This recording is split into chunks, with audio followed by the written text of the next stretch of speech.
Hello YouTube, it's Silver Edge Dave. Today is Christmas Eve. I thought I'd take just a few minutes. Wish you guys a Merry Christmas. I don't expect to have a video out tomorrow. I'm actually surprised I've done so many recently. I wanted to touch on a few things. All of these are going to be Spider-Gwen-ish. And I'm going to wrap them into a tip of the day. Those sometimes are popular. Maybe a tip of 2019 coming from Silver. So I wanted to start though. I did my surprise mystery guest unboxing with my daughter Gwen recently, and I showed off a couple of books we had purchased, and I don't think they came out well. I don't think the point was made on camera. And so I wanted to show these one more time. I'm going to try to reduce the glare. This is the Edge of Spiderverse #2, a copy that we had. And hopefully you can see in here the magenta sky in the background. You can clearly see the outline of the building all the way around. Well, I talked about a blackout cover, and these are not recognized by CGC. And unfortunately, a lot of these, you know, they don't know how many there are, and once a few of them slip through, then, you know, they just don't recognize them. It happens with recalled comics. But I'm going to hold this one up that we recently purchased, and I don't know if you can really see it or not, but the sky color on this one is much, much darker. You can barely see the outline of the building. And so what they did is the first handful of these came off the press with this black sky, and they realized quickly that the building just blends in. You can see the lights on the building, but the rest of it just disappears to obscurity. So that's the blackout cover. It's tough with the glare, but hopefully that clears it up a little bit. Okay, so if you have one of those, they are worth more.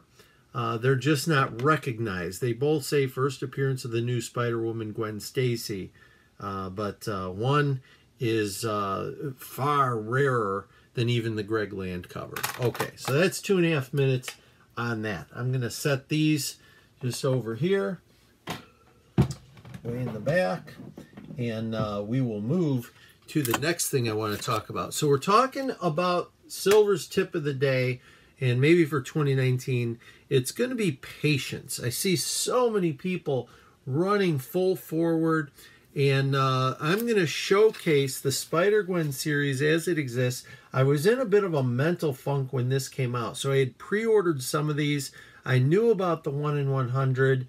I thought it was a cool looking cover, but I just never got around to ordering them. I could have gotten the full set, you know, everything. There were basically 8 covers, including the 1 in 100. Stadium Comics had for $200. You get the whole complete set.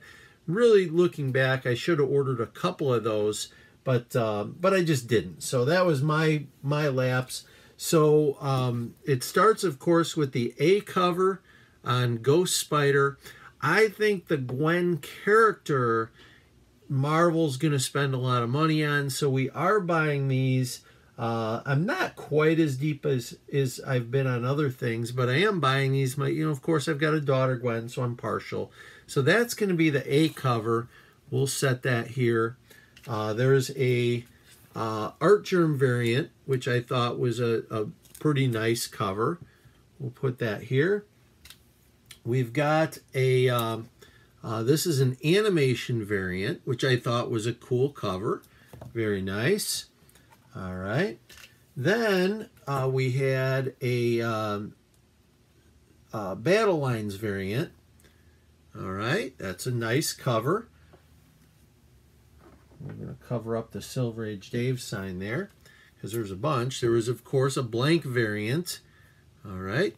So we've got that.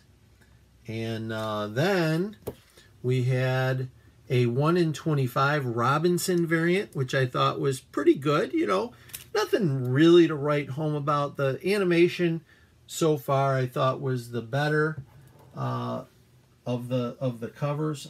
In fact, I'm going to do this because who needs to see the blank variant? And then this is the 1 in 25, or I'm sorry, this was the 1 in 50 Paulo Rivera. And again, I like the Gwen covers, but this one didn't really do a lot for me other than Rock Band. My daughter her nickname was Spider Gui, or Gui really, Gwe. So I call it Spider Gui on there. And then there was the 1 in 100. I'll try to slip that in here so you can see it. Now, the 1 in 100 immediately started selling over $200. I had a day, I want to say it was like October 22nd or 25th, where one hit the market for $225, a mint copy, and I didn't buy it. And it was a best offer. I think I offered them like $10 less. I was dumb, and it sold immediately. Well, within 2 days of that, those things were going for over $600, $700, $1,000. You can look them up. They went insane. Now they're selling. They went up like crazy. I didn't bite. I said, no way I'm going to do it. I actually bought a few more expensive books during that time. So it was a blessing in disguise. Those went crazy. But I refused to pay that kind of money for a cover that I really wasn't sold on. And, you know, now it's come down. You can pick some up under $400. I don't know if they're mint copies, but you can get them cheaper. I happen to find a variant cover, though, that I consider to be really the best one, my favorite cover of all the covers. This is a Saya Om, Siyaoum variant. It's an exclusive cover. And there was actually, I think, less of these printed than the 1 in 100. And I love it. These were going for like $30 a piece. The Drummer Gwen covers were going for $30 a piece. And I thought, well, heck, if I'm going to spend that kind of money, I'll buy a couple of these. Because I really thought they were cool covers. So we added that. Then I found a seller in up in Canada who happened to have this cover. They must have ordered them in bulk, and these really weren't selling. They're harder to find than the 1 in 100. And I'm going to try to open this carefully. So these weren't selling. So the seller had them for quite a bit of money, but I noticed that they had a lot of them. And so I ended up sending an email and basically said, hey, how much would you do if I just took all 10 copies? If I just bought everything you had, would you do this? They wanted a ton for shipping, which we know Canada, you know, it adds up. And they ended up agreeing. So I ended up with 10 more copies of this. That's the cover that I went deepest on. And I still don't have the 1 in 100. But I'm convinced that it's a series Marvel is throwing money into, and I'm convinced that, you know, the Spiderverse movie I'm hoping to see over Christmas. I think it has Spider-Gwen in it, and I think there's gonna be Spider-Gwen movies coming out.